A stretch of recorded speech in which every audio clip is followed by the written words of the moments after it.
myself Dr. Priti Jagwani from Department of Computer Science, Aribhat College, University of Delhi. So in this series, in this lecture series of computer networks, presently we are going through the third layer from the bottom, which is the network layer. And in my last lecture, we stopped with the concepts of unicasting, anycasting, multicasting, and broadcasting. Today's topic is revolving around the protocols which are being used on the network layer, and obviously we are going to take all the protocols, and then maybe further in further lectures we will be taking some of the routing algorithms also. So in order to have a quick recap, we all are aware that this network layer is actually the layer which is responsible for the transmission of data or communication from one host to another host, and these two hosts we are assuming that they are connected on a network. Now, the bottom two layers are basically looking the strategies or looking the nuances of the communication from hop to hop, but everything which is going to be kind of connected with inter-network connections happens at the network layer only, and that includes what all. So, this may have setting up data packet routes, then checking whether a server on the another network is up and running or not, addressing and receiving IP packets from other networks are all kind of parts of this network layer's responsibility. And most of the data on the network is going to be sent through the IP, which is Internet Protocol. So, this step is going to be most crucial. So, what all protocols we are going to study in the network layer. So, we have this depicted in the form of a picture. So, the major portion or most of the part, as I told you, is going to be covered with the help of IP. Another protocols which are operating on this network layer are IGMP, ICMP. Important ones are also ARP and RARP, which is reverse ARP. So, one by one we will be looking into all these protocols. And now we all are aware with this basics by now that every computer in the network is having an IP address through which it can be uniquely identified and address, and this IP address is your logical address, and this may change every time a computer restarts. And we have also seen IP addresses IPv4 in detail, and within that we have also seen class based addressing of IP internet IP protocol. Now this may change at every time. That means a computer can have one IP at one point of time, and maybe it can have another IP at another point of time. So, with this background, let us begin with the first protocol, which is address resolution protocol. In short, it is known as ARP. Now, we all are aware that while communicating, a host needs the layer 2, which is nothing layer 2 address, which is nothing but the MAC address of the destination machine on which the transmission has to kind of we can say go. I will not say end here, but on which the transmission is to be destined. So, for that destination machine, whatever layer 2 MAC address is there, so it is going to be host is going to need that, and this destination machine belongs to the same broadcast domain or network. Now, MAC address physically burnt on the network interface card of a machine, and it we can say it never changes unless that NIC is having some fault, and the MAC address with that fault, that MAC address kind of has to change. So, there requires actually a mapping between the layer 2 address, or we can say the MAC address, and the layer 3 address, which is IP address. So now this communication is actually important. So for layer 2 communication to take place, this mapping between MAC address and IP address is required. Now the point is, in order to know the MAC address of a remote host on a broadcast domain, how this is going to be how this is going to be find out. So a computer who wishes to initiate the communication sends out an ARP request, or we can say that ARP broadcast message asking that who is having this IP address or who has this IP address. So a particular IP address which is going to be on which the transmission is to be destined, that IP address one need to look for, and then the corresponding MAC address will be required. So in order to know that who has this IP address, the broadcast message, which is more commonly known as ARP request or ARP broadcast message, it's sent on to, as I am saying, it is broadcast message, it's sent on to all the computers, we can say. So because this is being a broadcast message, all the host on the network segment is going to receive this packet, and definitely they will process it. Now this ARP packet contains the IP address of the destination host and the sending host, which is wishing to talk to. Now a host receives an ARP packet destined to it, and it replies back with its own MAC address. So for example, a machine A is going to broadcast this ARP request to 3 machines. Let's say I am taking some simple examples. So B, C and D. So all the 3 have received, and for whichever machine, let's say the packet is being destined, or whichever whosoever's IP address is being we can say written into the message, let's say this is C. So C machine here replies back with its own MAC address. Then so this ARP query packet will consist of I can say the IP address and the MAC address of the source host, obviously, because from where it is originating, it is the source host, and only the IP address, obviously not the MAC address, because MAC address of the destination host is not available or is not known at this point of time. So 3 things basically: IP address of the source, MAC address of the source, and IP address of the destination are being bundled up in this ARP query packet. Once the host gets the destination MAC address with the reply of the destination, it can communicate with the remote host using layer 2 link protocols. So the idea was to get the layer 2 address or the MAC address of the destination, and for that the query goes like this, that who has this IP address, and wherever IP address belongs to, that machine is going to respond back with the MAC address. So in a way, now your host is having all the 4 things, obviously his own MAC address and his own IP address, and then IP address of the destination as well as the MAC address of the destination. So obviously it is going to communicate with the remote host using this layer 2 link protocol, and this MAC to IP mapping is also saved for the usage of next time, even if they want to communicate further later in the time. So now the question comes up whether where this MAC to IP mapping is going to be saved.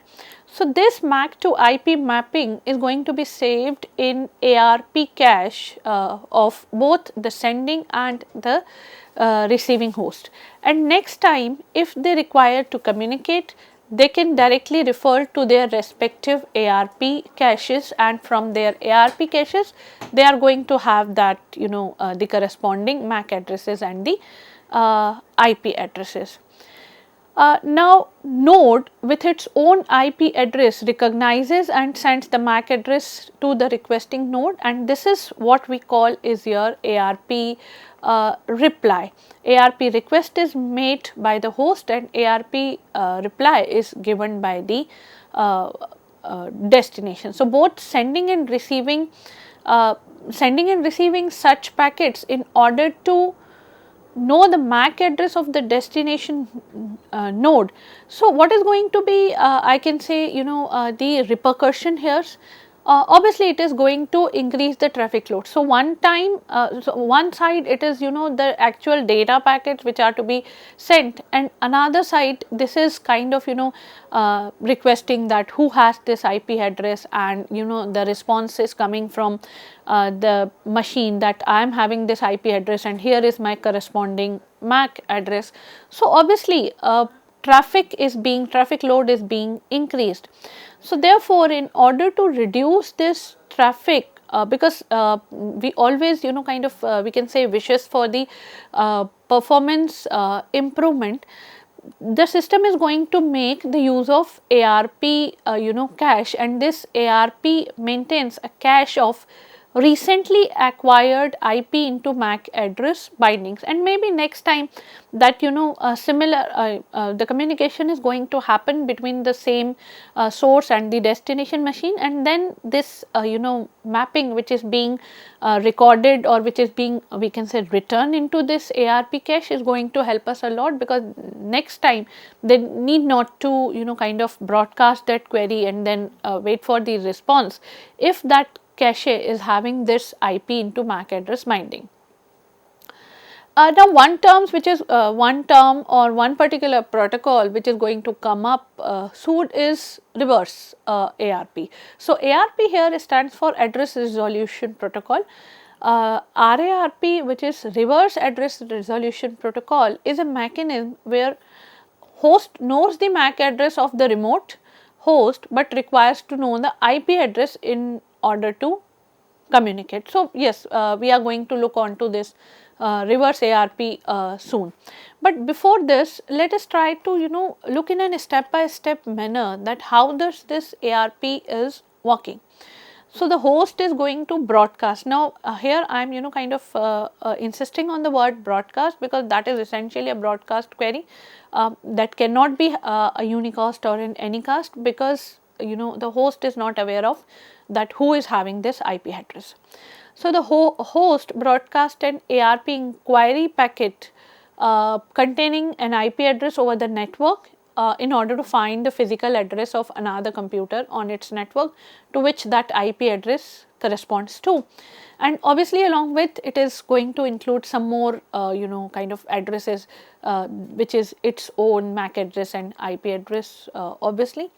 Now, this ARP packet is received and processed by all hosts on the network. So, when I am saying processed by all hosts on the network, that means they essentially they look into, okay, which is the IP address which is being looked for.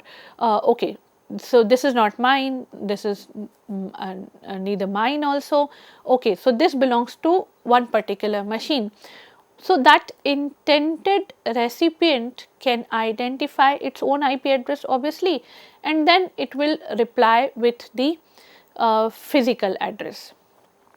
Now, after adding the physical address to the datagram header and obviously into the cache memory which we were just talking about, which was ARP cache, the host is storing the datagram, transmit it back to the sender. So, after kind of identification of its own IP address, now the host, the destination one, is ready to reply or intends to reply. Now, the reply has to encode the physical address, and that physical address is being added into the datagram header. Also, it is going to kind of we can say save it into the cache memory. Now, the host is storing the datagram, transmit it back to the sender, and here is a kind of we can say figure which is going to give you a clear picture of what actually happening in this whole ARP working. Now there are actually two parts to this figure, if you can see, the upper part and the lower part. So upper part is corresponding to the ARP request, while the lower part, if you can see, carefully, it is corresponding to the ARP reply.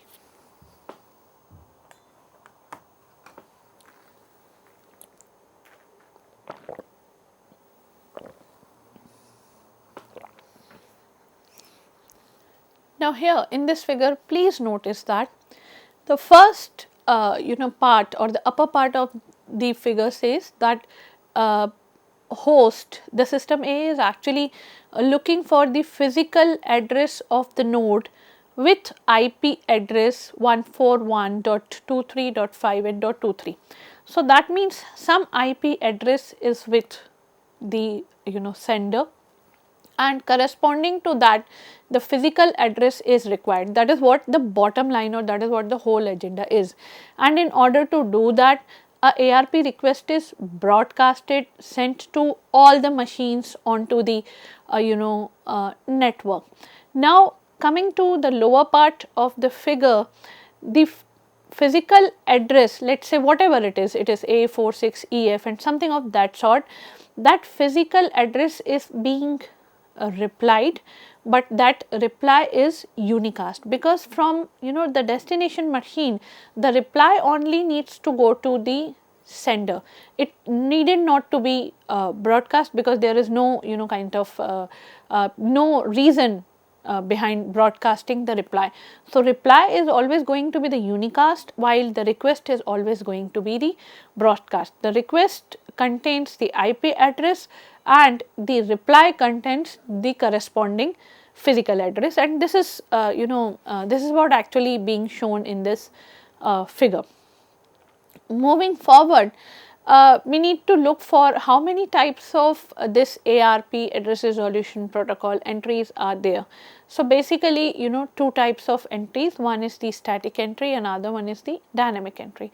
So static entry is created when a user uses the ARP command utility to manually enter the IP to MAC address mapping, or we can say IP to MAC address association. So when it is being done manually by the user, that calls for an kind of a static entry type of this ARP entry, while dynamic entry, as the name indicates, it is automatically formed when a sender broadcasts their message to the whole network. Now these dynamic entries are automatically or we can say periodically removed, and definitely are not permanent. Even your static entries can also be removed.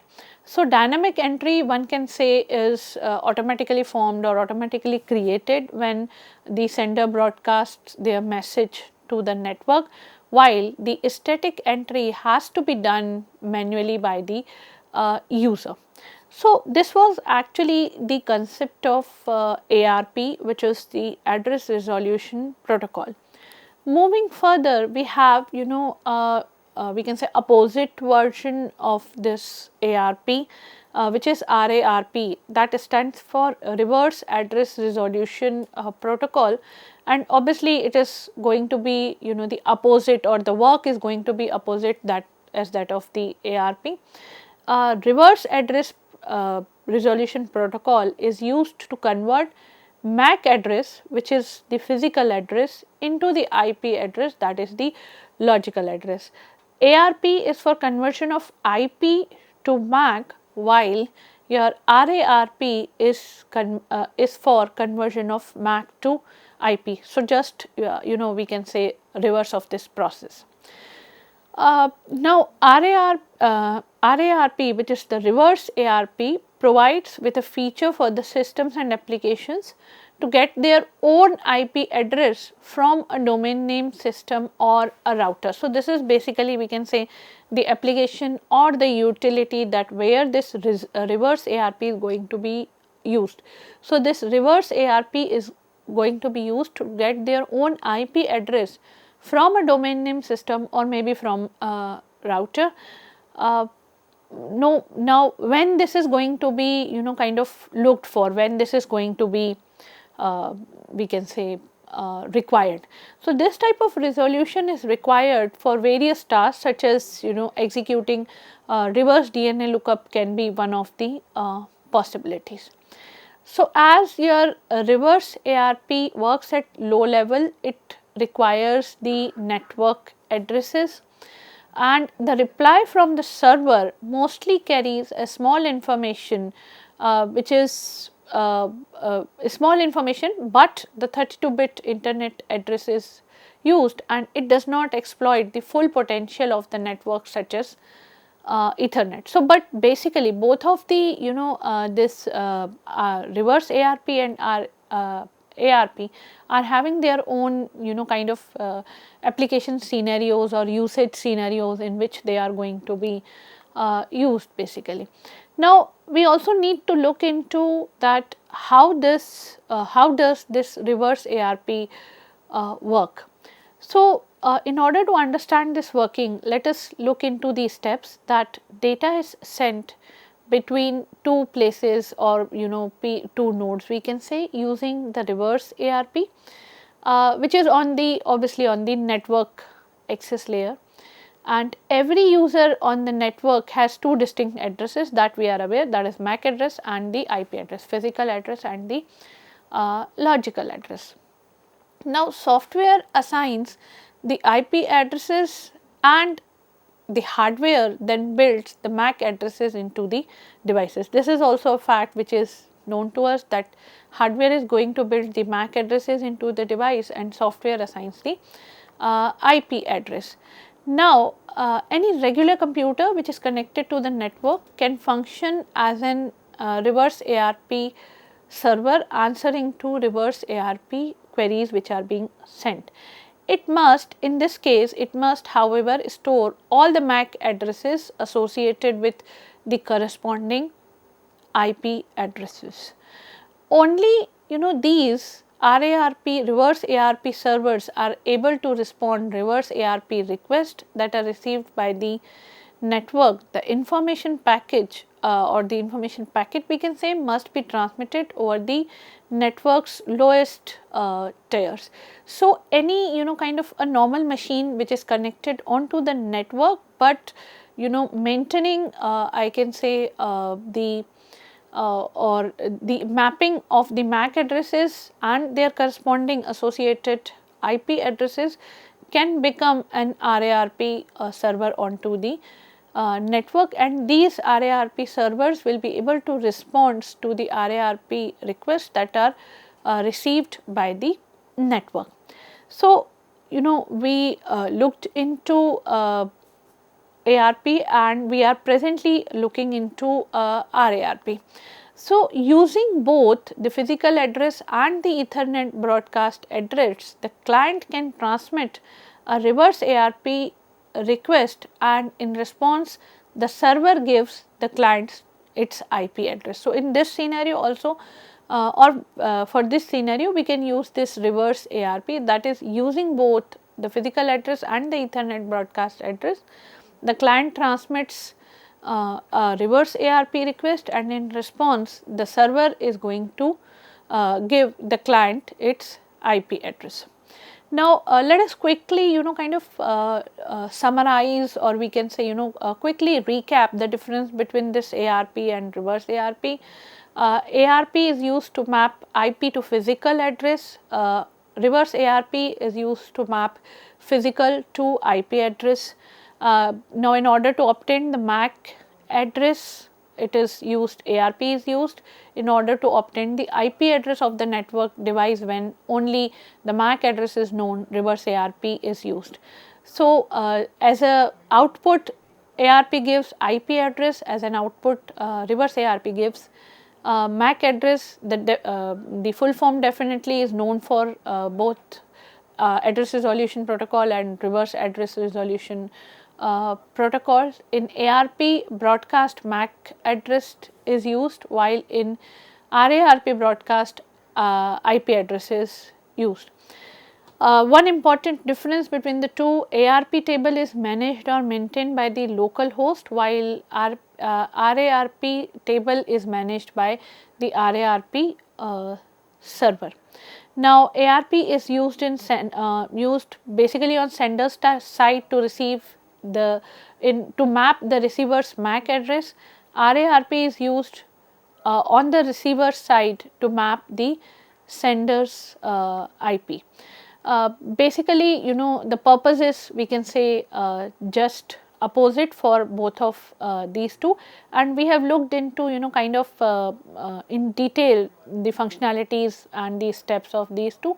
So yes, we can say RARP and reverse ARP both are important, but now RARP is largely being replaced by some of the advanced protocols like IP address assignments and so on and so forth, but they both of them they form a basic fundamental of conversion of IP to corresponding MAC addresses and vice versa. So, it is very important to study this particular topic, and hence we have covered it in detail. Here is a list of references which is being used for the preparation of lecture. I hope you have enjoyed this one. I will see you in the next with the upcoming or the remaining protocols on the network layer. That is to be covered in my next lecture. Thank you for patient hearing. I will see you in the next one.